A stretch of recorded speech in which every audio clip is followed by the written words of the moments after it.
If your newsfeed looks like a military roll call, you're living through history.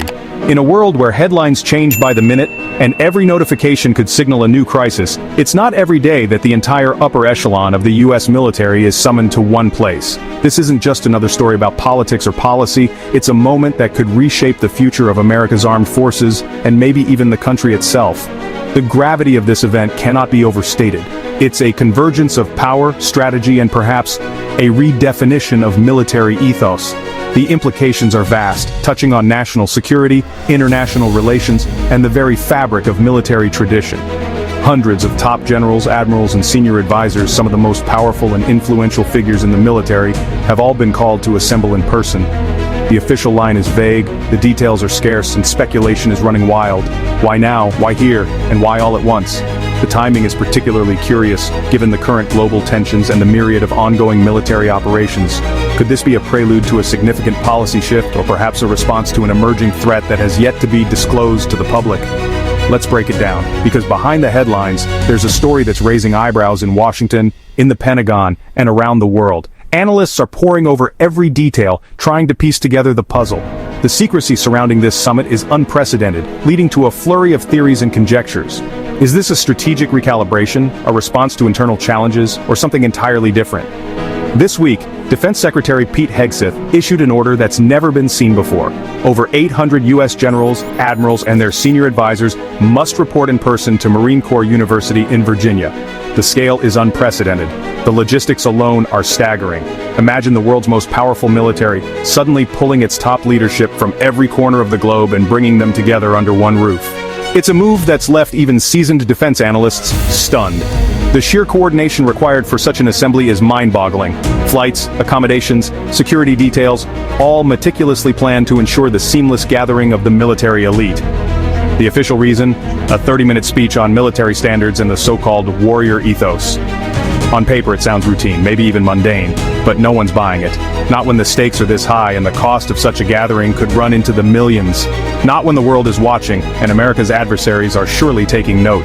The warrior ethos' speech might be a cover for more profound discussions, possibly involving strategic realignments or new directives that could alter the course of military operations globally. Leaders are flying in from every continent, leaving behind critical posts and ongoing missions. The sheer scale of this operation is almost unheard of. Some are coming from active war zones, others from strategic bases in Europe, Asia, and the Middle East. The message is clear: whatever's happening in Virginia, it's important enough to put everything else on hold. The global military landscape is momentarily shifting, with key leaders converging in one place, potentially leaving gaps in command that could have significant repercussions. Critics are sounding the alarm. Pundits, politicians, and former military officials are all asking the same question: what's really going on behind those closed doors? Is this about discipline and tradition, or is there a deeper agenda at play?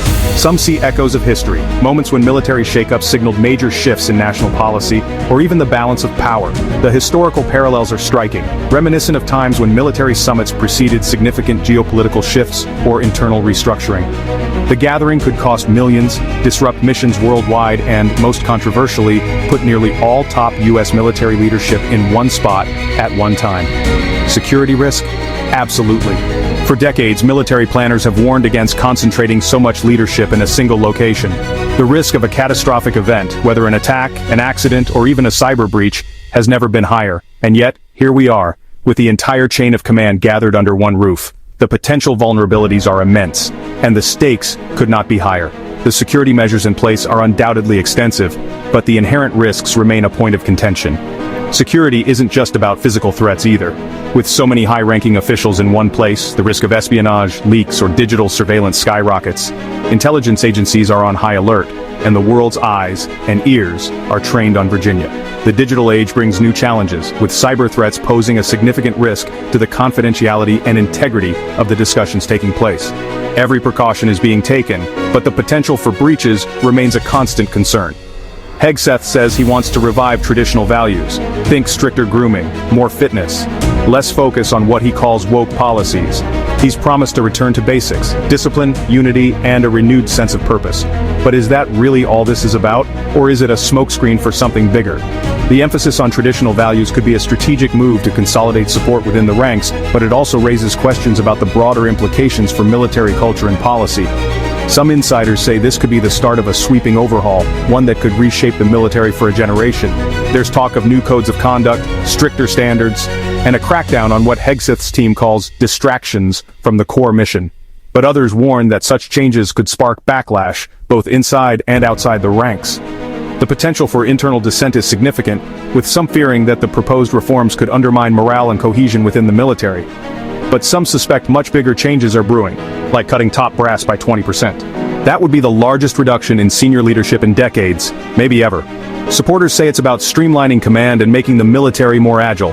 Critics call it a power grab, or worse, a purge. The potential downsizing could have far-reaching implications affecting not only the structure of the military, but also its operational capabilities and strategic direction. Rumors are swirling about secret memos, backroom deals, and a push to sideline dissenting voices. Some say Hegseth is consolidating power, surrounding himself with loyalists, and preparing for a new era of military leadership, one that's more in line with his vision and less tolerant of internal debate. The potential for a shift in the balance of power within the military is significant, with the possibility of a more centralized and controlled leadership structure.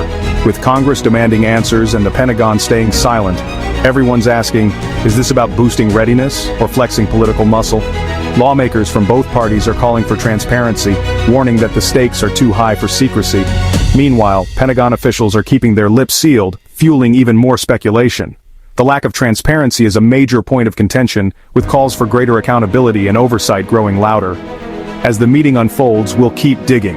Our team is on the ground, talking to sources and tracking every development. The world is watching, and so are we. The unfolding events are being closely monitored, with every detail scrutinized for potential clues about the true nature of the summit and its implications for the future. Hit follow for the latest updates, because this story is just getting started.